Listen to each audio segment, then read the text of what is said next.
I don't even care about money. I make a lot of money because I understand the system. I would never go to school, get a job, work hard, save money, get out of debt, buy a house, and invest in the stock market. I do everything exactly opposite. What do you do?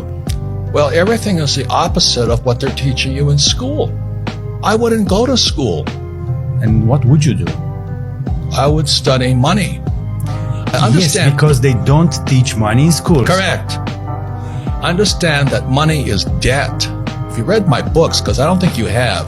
I read. In 1971, the U.S. dollar became debt. The U.S. dollar is the reserve currency of the world. I don't know if you know what that means. What does it mean? It's very dangerous for everyone. No, it doesn't. And it's not covered in anything. It's the only value it has is trust. I don't really want to do this interview anymore. If you want to find out what I know or tell me what you know, then don't interview me. Just Okay. you do your own stupid show. I'm trying to tell you something here, and you want to tell me how smart you are. That's very egotistical. I'm here because I'm stupid. Let's get Well, that then straight. let me explain something then, damn it. Let's do it. I'm trying to explain to you, when they tell you get out of debt, that's stupid because the money is debt.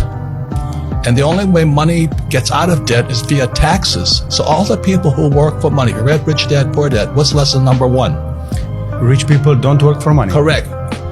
Money is debt. I use debt as money.